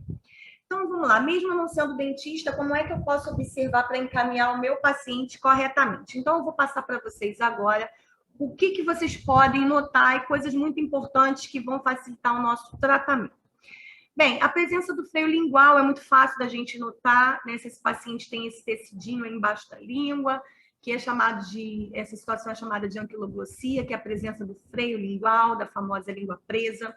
Isso pode afetar o desenvolvimento da fala, pode retardar a fala, isso pode causar uma desoclusão desajustada, o paciente não fecha dente com dente, e isso vai fazer com que ele não desenvolva a mastigação correta, que ele não desenvolva a parte esquelética e musculatura de face, ele vai acabar desenvolvendo uma deglutição atípica, ele não vai conseguir fazer a interposição da língua no céu da boca, ele não vai conseguir falar corretamente, ele vai ter um empobrecimento muscular, e ele pode desenvolver a questão da respiração bucal, é um paciente que ele não consegue colocar a língua em posição de descanso no céu da boca, isso pode desencadear uma série de problemas, né? Então, é muito importante que vocês observem isso é uma coisa muito fácil de ser detectada. Outro fator muito importante é observar se esse indivíduo ele desenvolve, se ele tem algum tipo de hábito parafuncional desses, que é o apertamento, que é a função de apertar dente com muita força, ou o bruxismo, que muita gente não sabe diferenciar o bruxismo do apertamento, onde o bruxismo ele é um ato de lateralidade, um deslizamento de dente com dente, né? Assim, onde o indivíduo ele faz o deslizamento dos dentes da maxila e da mandíbula. Então, é muito importante a gente detectar isso, né? Verificar, será que esse hábito está surgindo depois que esse indivíduo ele apresenta algum tipo de emoção, ficou feliz demais, ansioso demais, triste demais? É importante a gente detectar o fator patognomônico, o fator etiológico, a origem desse bruxismo. Por quê? Muita gente acha de forma errada, né, que o bruxismo ele é curável pelo dentista, que ele é tratável pelo dentista, e na verdade não. O dentista ele detecta e o dentista encaminha e o dentista trata as consequências desse hábito parafuncional. Então, é muito importante que a gente observe quando que isso começou, como que isso surge, o que acontece quando ele começa a fazer. Então, isso é muito importante para que a gente indique e passe para o profissional corretamente. Isso pode vir com dor de cabeça, isso pode desencadear dor no ouvido, pode desencadear enfraquecimento da estrutura muscular do masseter, que é muito importante na parte da mastigação. O paciente ele pode ficar desorganizado, comportamental, né, de forma muito agressiva, ele pode ficar muito agressivo, ele pode ficar muito nervoso, ele pode começar a se autoagredir e, de repente, a gente não vai ter esse olhar. Antes dessa palestra, desse curso, vocês não teriam esse olhar, mas agora eu tenho certeza que vocês já vão se atentar se ele anda fazendo algum tipo de hábito parafuncional, né? Sem contar que ele pode começar a reduzir a alimentação, isso é óbvio, porque ele vai começar a sentir dor para mastigar, vai começar a sentir cansaço na região de bochecha, de masseter, e ele vai começar a optar por alimentos mais pastosos, ele vai deixar de lado os alimentos sólidos e pode entrar numa seletividade alimentar que é reversível. Então, é muito importante que a gente preste muita atenção e olhe com a alma para esses indivíduos com TEA, tá? E aí o indivíduo entra para fazer o tratamento dentário quando acontece quebra de dente, quando acontece fratura, desgastes em decorrência do bruxismo. Outra coisa que é importante, que dá muito bem para cada um de nós observarmos isso, é a questão da seletividade alimentar. Poxa, ele comia alguns meses atrás, normalmente, coisas sólidas, duras, carne, maçã, e de repente ele parou. Será que isso realmente é um problema de seletividade típica? Ou será que ele tem uma hipersensibilidade dentária que é possível a gente reverter para que ele volte a comer aquilo normalmente que ele comia, que a gente resgate esse paciente da seletividade, né? Ele comia de tudo e ele parou do nada, de forma recente, repentina. Se isso acontece, a gente pode observar, encaminha para a gente, para que a gente faça esse atendimento, essa avaliação. Esse paciente ele pode não desenvolver a musculatura, ele pode desenvolver a deglutição atípica, que é a interposição errada da língua na hora da deglutição, por conta do empobrecimento de tônus muscular. Ele tem esse paciente ele tem um desenvolvimento de uma hipersensibilidade dentária, gente, que dói, pode doer a mastigação, pode doer a escovação. E esse paciente começa a optar por uma alimentação mais pastosa, que são características de alimentação extremamente cariogênica. São alimentações que elas ajudam muito no surgimento da doença cárie. E associado com a não higienização boa que esses pacientes têm, ou seja, eles não escovam com facilidade, eles têm uma super dificuldade de escovação, a doença cárie ela vai aparecer nesse paciente. Então, é importante que a gente observe isso, tá? Outra coisa que também dá para a gente observar, gente, com muita facilidade, é essa parte, se esse paciente ele apresenta bolhas amareladas, se ele apresenta bolhas de coloração mais avermelhadas, bolhas sangrantes. Geralmente, essas bolhas, elas ficam na direção de dentes comprometidos, elas ficam na gengiva, bem na direção de dentes comprometidos, como nessa figura que eu coloquei para vocês, e ela é característica de um abscesso, viu? E geralmente esse abscesso evolui muito rápido, gente, em questão de dias e horas. Eu já tive paciente que, em questão de 6 horas, desenvolveu um abscesso extremamente grave. Nós precisamos internar por 15 dias para que fosse feita a antibiótico terapia venosa.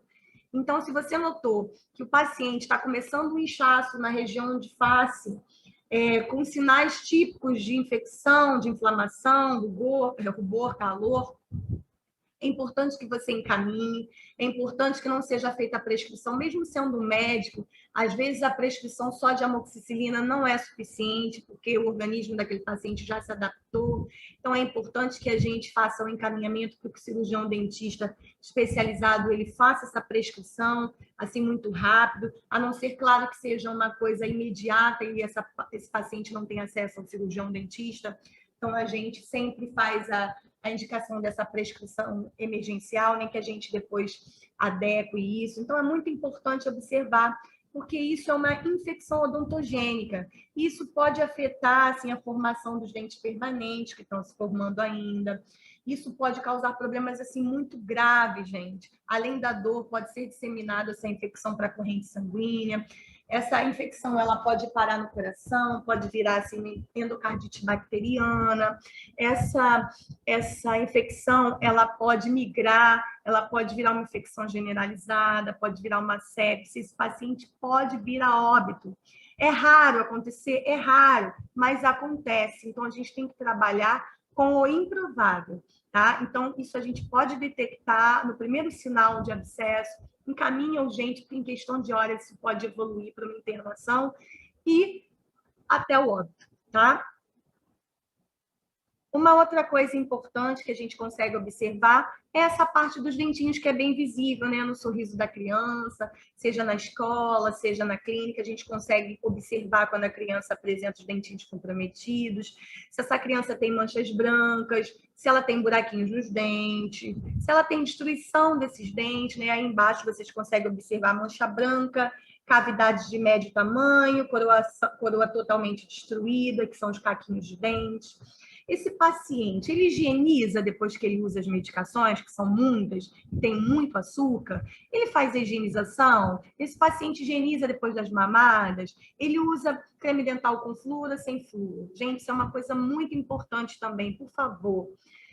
Principalmente médico pediatra, a gente tem recebido muitos pacientezinhos de médicos pediatras que fazem encaminhamento e prescrição, principalmente a prescrição de creme dental sem flúor. Hoje, nós não usamos, não hoje, não há alguns anos, né? a sociedade, tanto a americana quanto a brasileira de odontopediatria, as associações todas de odontopediatria, trabalhos científicos mundiais já comprovam que nasceu o primeiro dente é necessário o uso do flúor, na concentração de 1.100 ppm a 1.450 mais ou menos. Então, tem que ter flúor. Por favor, não prescrevam, gente. Agora, eu sei que vocês não vão prescrever. Passe essa informação adiante para os amigos de vocês, para os profissionais, porque é muito importante que não seja feita a prescrição errada, porque associado com a dificuldade da escovação e higienização bucal desse paciente e o uso do não uso do flúor, gente, tem causado estragos muito grandes. E às vezes chegam crianças que os pais eles escovam, mas por conta de não ter o flúor indicado, né, por um profissional da saúde, um médico, aquilo desencadeou um problema muito grande, depois fica muito difícil para a gente tratar. Então, o creme dental tem que ter flúor na concentração ideal, na quantidade ideal, que geralmente é de 1 grãozinho de arroz até 3 anos de idade, e 1 grãozinho de feijão acima dessa idade, tá bom? Outra coisa muito importante, principalmente para os neurologistas e psiquiatras, gente, os fármacos antiepiléticos que são administrados por crianças, para crianças com TEA, fármacos muito usados, como trileptal, como fenobarbital, como gardenal, topiramato, depaquene, muitos fármacos desses são usados, e são fármacos que eles promovem esse tipo de problema, tá, na criança. Hiperplasia gengival, sangramento, gengivite, xerostomia, e isso tudo vai desencadear problemas maiores. Então, se você, médico, prescreveu essas medicações, já conversa com o paciente, com o responsável, olha, eu estou dando essa medicação, prescrevendo, mas aconselho a acompanhar com o odontopediatra, com o cirurgião dentista, porque pode acontecer isso. E aí fica muito mais fácil da gente cuidar da saúde bucal dessa criança, tá bom? Aí a questão do flúor, aí é uma cartinha que eu mandei para uma professora, isso foi em São Paulo de um atendimento, onde ela ajudou muito na retomada da alimentação dessa criança. Ele entrou numa seletividade, a gente detectou que ela gostava muito dele, e ele gostava muito dessa professora, e eu, como dentista, verifiquei, encaminhei pedindo que ela ajudasse a gente nisso, e deu super certo. Isso é para mostrar para vocês a importância da união das áreas, né? A gente ter essa humildade, que todos precisamos de todos, né? Nós não conseguimos fazer um trabalho bom sozinhos. E isso foi muito legal, foi muito importante. Esse é um livro que eu lancei, gente, no Congresso da Caminho Azul. Um livro que é filantrópico. Eu lancei esse livro através de alguns pacientes que eu atendi, eles sempre falavam por que eu não escrevi um livro, e de repente me veio essa ideia, e eu peguei a vida de dois pacientes meus que eu amo demais e fiz essa história real, verídica, para poder passar para vocês um pouquinho sobre odontologia, sedação, atendimento humanizado. E aí está o meu e-mail, espero que vocês aproveitem isso. Se vocês tiverem interesse em conhecer meu livro, a gente faz a venda para poder ajudar no tratamento de crianças que não têm como serem tratadas e pagar pelo tratamento no meu consultório. Então, a gente vende em PDF, a gente vende também, a gente envia, se vocês quiserem conhecer um pouquinho mais. O meu livro, Doutora Alegria e Meu Dentinho Especial, onde essa busca interna eu levo comigo esse lema, né? É normal ser diferente. Eu escolhi amar e escolhi incluir. E você? O que você escolheu para a sua vida? Espero que vocês tenham gostado disso. E aí, quem precisar, pode entrar em contato com o pessoal da Caminho Azul, que eu encaminho para vocês esse manual, que é uma técnica de espelhamento, onde os pais podem colar aí no espelho do banheiro. Isso tem ajudado muito as crianças a reproduzirem essa técnica, onde vai contando a historinha e vai vendo a numeração e as figuras. Eles são muito de rotinas e repetições. Então, se vocês precisarem, eu estou à disposição. Espero que tenham gostado e aproveitem esse treinamento, que foi feito com muito, muito, muito carinho. E cuidem-se, lavem bem as mãos, máscara sempre. Grande beijo. Se Deus quiser, nós estaremos juntos aí presencialmente para a gente dar muitos, muitos beijos e abraços. Tá bom? Fui, gente. Grande beijo para vocês.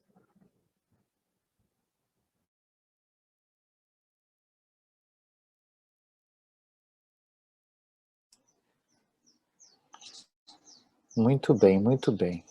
Espero que vocês estejam gostando, né?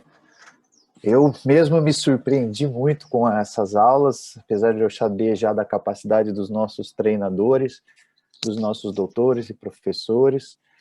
Vocês estão aprendendo nesse primeiro momento. Lembre-se que esse é o começo do treinamento. Nós estamos começando a decifrar o mundo do autismo, né? E nós estamos entrando agora nas perguntas, no momento da gente fazer debates e perguntas. Então, se vocês quiserem fazer alguma pergunta, vocês já encaminharam muitas perguntas, eu estou com elas aqui comigo. Os nossos palestrantes podem abrir a câmera, se quiserem, todos eles, e eu vou só moderar isso, né, essas perguntas. E todos os vídeos vão ficar gravados. Quem quiser as aulas e os slides, a gente vai pedir para os palestrantes, a gente pode mandar o e-mail para a gente pode mandar para vocês, tá? E lembrando, isso é o começo, nós falamos hoje, agora, de clínica médica no autismo, e isso é muito importante para que vocês entendam que não são, aqui, a maior parte dos sintomas que muitas vezes a gente acha que só são comportamentais, né? Podem ter questões clínicas importantes. Então, vocês vejam a quantidade de médicos e especialidades que estão aqui para falar de sintomas de autismo. Tá? Isso é muito importante de vocês entenderem. Não significa que nós não vamos trazer os terapeutas, todo o movimento de conhecimento em todas as áreas. Né? São 4 semanas de tratamento. Tá? Vocês foram muito elogiadas, né, pela apresentação de vocês, a gente ficou muito feliz, tá? Muitas das perguntas que vieram vão ser respondidas ao longo do curso, como ajudar a falar, como ajudar a desenvolver. Então eu vou direcionar as perguntas relacionadas ao que a gente está falando por aqui. Tem uma pergunta muito interessante sobre a chupeta, né? A gente tem que falar rápido porque a gente não tem muito tempo, tá, gente? A gente tem até 10h45. Então, eu vou direcionar, primeiro a questão da chupeta, eu vou direcionar a pergunta para 3 profissionais, vocês têm 2 minutinhos para dar uma explicação, tá? Que é a Mônica, pediatra, Mônica Sampaio, a Mônica Toluá e a Roberta, que são as pessoas que vão falar um pouquinho sobre isso. Eu vou começar com a Mônica, pediatra, 1 minutinho para você falar sobre a questão da chupeta, né? E colocar a fralda na boca, se isso é sinal de autismo, né? Essa é a pergunta. Ter dificuldade com a chupeta, usar a chupeta de forma típica e ficar mordendo as fraldas, isso é sinal de autismo? Bom dia novamente. A gente tem vários pontos em relação à chupeta, tá? A chupeta, como qualquer objeto levado à boca, ela tem uma questão clínica, né, que a Mônica Toluá e a Roberta vão comentar. Ela não é adequada, ela não deve ser prescrita, mas é uma situação que a gente sabe que em sociedade, a nossa cultura é uma cultura que usa chupeta, mas como clínicos não devemos prescrever. Caso essa criança já use a chupeta, ou essa criança, mesmo sem a chupeta, use um pano, use um mordedor, enfim, né? Porque aí a questão não é só o objeto chupeta, né? É qualquer objeto que tenha essa função. Isso pode representar alteração clínica, mas não necessariamente é uma alteração do espectro autista. É importante a gente não colocar isso como um diagnóstico, e sim como corroborando com várias questões, tá? Excelente, Mônica. Mônica Toluá, gostaria de falar alguma coisa? Pois é, em relação à chupeta e esse pano, quem usa chupeta para dormir, quando acontece um sofrimento, caiu, bateu com a chupetinha, é completamente diferente daquela criança que é apegada, ela é grudada na chupeta, ou então no pano, não é a chupeta, mas é o pano, aquilo não pode ser considerado exclusivamente uma manifestação da criança do transtorno do espectro do autismo. É muito importante que aquela situação que está extrapolando o que pode ser uma condição habitual em uma criança seja investigada.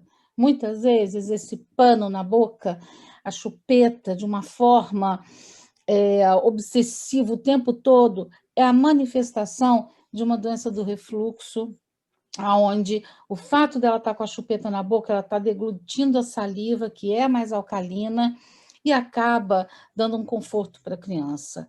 Esse pano na boca tem a mesma função. E como é que a gente sabe que é assim? Porque quando a gente trata, o pano desaparece. A chupeta passa a ter a função dela habitual, que é, na hora de dormir, uma graça, né, um conforto para a criança. Obrigado, Mônica. Robertinha, por favor. Bom dia. Bom dia. Com relação à parte, né, de diagnóstico de autismo, eu deixo já para responsabilidade, já foi respondido pelas duas doutoras, com muita sabedoria e ciência. Agora, na parte odontológica, é um pouco mais complicado, porque inúmeros artigos científicos, eles não comprovam que a chupeta em si, como um hábito parafuncional de uso, ela provoque algum desajuste na dentição dessa criança, né? Aquela criança que é um pouco mais bicudinha, porque chupou chupeta. Nós não temos nenhum artigo que diga isso com 100% de certeza. Ao contrário da sucção de dedo, né? Então, assim, eu, como profissional da odontologia, que trata quase 100% de pacientes autistas, quando os pais chegam lá me perguntando, doutor, eu fui em outro colega e ele indicou retirar a chupeta, porque realmente a maioria dos dentistas indicam a remoção. Como eu já estudo um pouco mais do autismo, gente, eu sinceramente não peço para remover a chupeta, porque essa simples coisa de tirar a chupeta da criança, isso pode desorganizar ela de uma forma assim impressionante, e aí a pessoa não vai entender por que meu filho desajustou, né? Ainda mais em pandemia. Então eu tenho esse senso, né? essa questão maior por conta de falta de terapia, né? Na época de pandemia, mas a chupeta ela não causa desajuste, tá? Na questão odontológica. Claro que se o paciente não fizer uso da chupeta, melhor ainda, né? Mas, inclusive, tem artigos médicos científicos que estão falando que a chupeta, ela previne a morte súbita, né? Da questão da criança, quando é bebezinho, que ela ajuda, né? Nessa questão de evitar isso. Então, eu não peço para remover do paciente autista, mas não indico a inserção. Obrigado, Mônica. Obrigado, Roberta, desculpa. Então, prestem bastante atenção na importância. Então, a chupeta, ela às vezes não é só utilizada como chupeta, ela pode ser utilizada como um estimulador, um mordedor. Tem algumas crianças com autismo que elas mordem a chupeta ao invés de chupar a chupeta. Isso pode ser um sinal de um distúrbio gastrointestinal ou às vezes até de um distúrbio sensorial que vocês vão aprender nas próximas aulas, tá? Então, são só sinais. O que as meninas estão ensinando para vocês são sinais. Vamos ficar alertas, levar em especialistas. Uma pergunta agora para a Aline e para a Andréia, né? Então, a Aline, nossa endócrino, e a Andréia, nossa imunologista. Achei muito interessante, né? Aqui.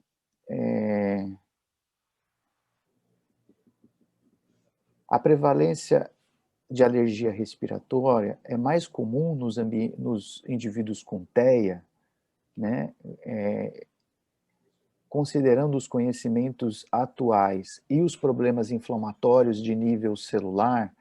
Então, a pergunta é, alergias respiratórias e problemas inflamatórios sistêmicos, alterações intracelulares, como a doutora Aline mostrou, né? Então, esses problemas são mais comuns em TEA, em pacientes com transtorno do espectro do autismo? Então, Andréia, por favor. Bom, na verdade, assim, a alergia ela vai atingir a população de forma indiferenciada. Os autistas eles não são mais alérgicos do que a população em geral, tá?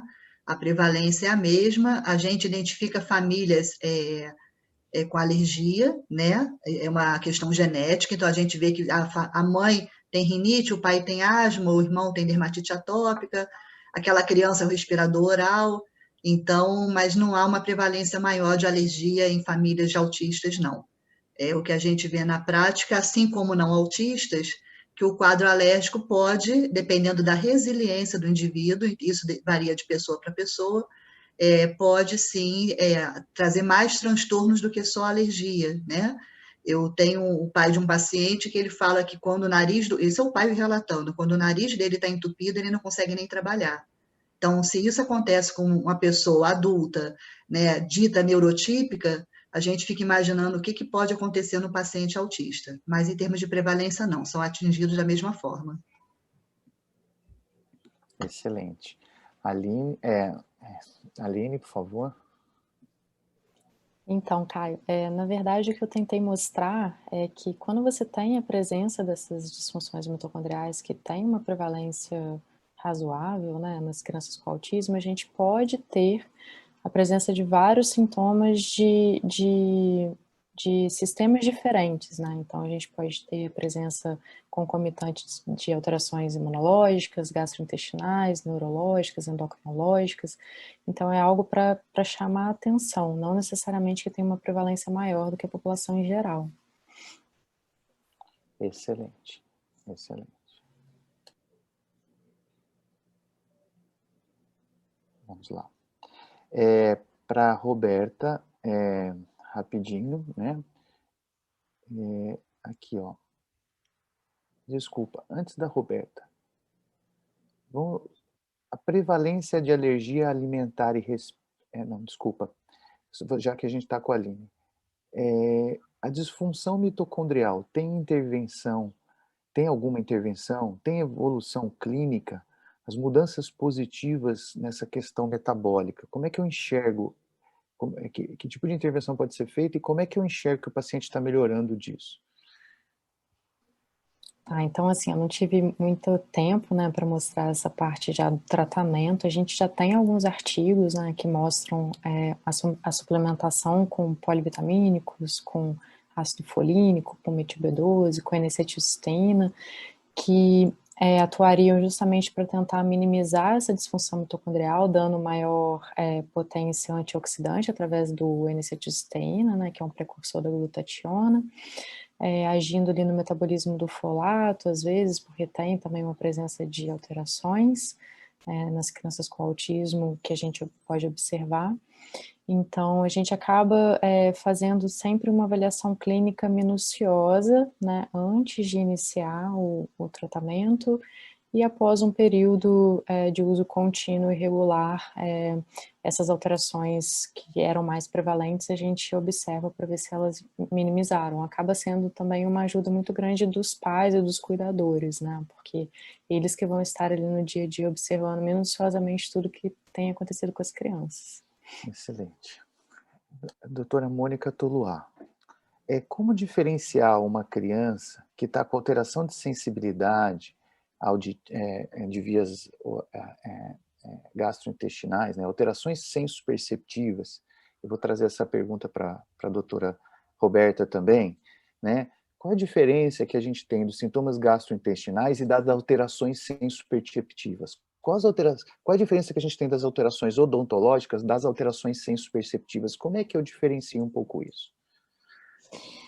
Caio, eu terminei falando sobre a observação, o olhar de quem cuida. É através das informações trazidas pelos cuidadores, pais, familiares, às vezes pelo professor que observa a criança se alimentando na escola, que vai ajudar a gente. Geralmente, quando tem alguma questão gastrointestinal associada, existem outros sintomas associados. Então, essa criança pode ter uma distensão abdominal, ela pode ter uma halitose, ela pode ter uma dor abdominal, ela pode colocar a mão, ela pode localizar. Então, é difícil eu dizer, olha, se a criança tiver assim, sensorial, se ela tiver desta forma, está associado a uma esofagite, por exemplo, ou uma gastrite, mas, na dúvida, é necessário uma anotação, e não adianta, eu observei, tem que escrever, porque a gente esquece. E, às vezes, esse relato que os pais trazem é o que a gente começa a valorizar, o que antigamente pela família não era valorizado. A família também não tem que valorizar, porque é família, não é médico.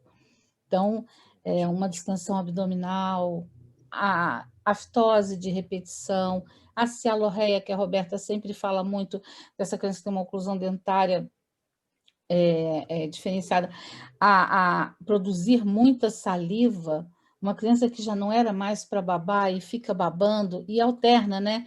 Tem dia que baba muito, tem dia que não baba. Então, Excelente, Mônica. são detalhes. Muito obrigado, gente. E quando nós, médicos, podemos ter dúvidas também, vamos pedir exames complementares, não é isso? Né? Investigar, né? Sim. Roberta, por favor. Então, gente, na verdade, o paciente com autismo ele já tem essa alteração sensorial que todos já sabemos, né?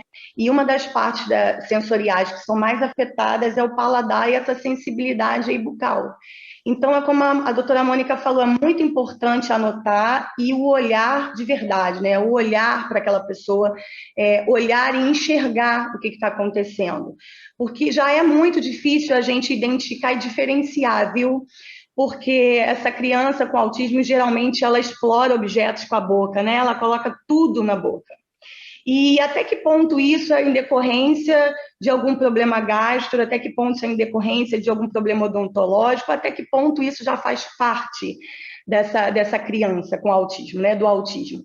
E a questão da seletividade alimentar, é muito importante a gente fazer o atendimento com todos os profissionais. É óbvio que eu, sendo dentista, se eu tiver um mínimo de dúvida, eu vou encaminhar para os meus colegas, né? Nutricionista, gastro, para entender se a seletividade vem em decorrência do dente, porque é super sensível, eu não posso ter ser imprudente nisso. O diagnóstico e o tratamento ele tem que ser multidisciplinar. Então, é muito importante a gente observar e ir descartando de colega para ver qual que, na verdade, é o diagnóstico e o tratamento certo. Excelente. Isso é uma coisa importante. Então, os sinais e sintomas, gente, que vocês acabaram de aprender, eles não são deterministas. Eu não posso dizer, porque tem esse sintoma, isso é sensorial. Porque eu não posso ter esse sintoma, ele é um problema gastrointestinal, ou ele é um problema imunológico, ou metabólico, ou é um transtorno que exige uma transdisciplinaridade e uma interdisciplinaridade médica. Como vocês perceberam, eu posso estar tendo tudo junto, e uma coisa estar agravando a outra. E isso é muito importante. Então, eu posso ter o problema imunológico junto com o problema gastrointestinal, junto com o problema sensorial, junto com o problema odontológico. E todos juntos formarem um grande sintoma. Então, não podemos, o que a Roberta disse foi muito importante, negligenciar o cuidado para com a criança com autismo, que não consegue se manifestar, mostrar muitas vezes que aquilo está alterado, não consegue colocar a mão na barriga, não consegue apontar a dor de ouvido, a dor nessas questões. Bom, gente, eu gostaria de agradecer, né? Eu agradeço imensamente a aula de vocês, que foi, assim, brilhante a exposição de vocês, de conseguirem trazer assuntos tão complexos, aulas que nós damos geralmente para alunos de medicina, para médicos, vocês conseguiram trazer de uma forma tão simples, né? Mônica Sampaio, muito obrigado, né? Seu formato de apresentação tão delicado. Andréia, muito obrigado por trazer a imunologia de uma forma simples e gostosa de se ouvir, né? Aline, um assunto tão complexo, falar de coisas dentro da célula, de biologia molecular de uma forma com que a gente conseguiu aprender. Mônica Toluá, né? Obrigado por trazer todas essas sintomatologias, essa semiologia maravilhosa que você conta pra gente, e colocar a odontologia dessa forma como a Roberta coloca é sempre brilhante, gostoso de ouvir, é um abraço, né, da doutora Roberta para nós. Um grande beijo a vocês, e agora nós vamos ver a Fernanda Carneiro, que é nossa especialista em integração sensorial, nossa terapeuta ocupacional, dar a sua aula sobre as alterações de integração sensorial na infância. Muito obrigado, gente, e até a próxima. Obrigada.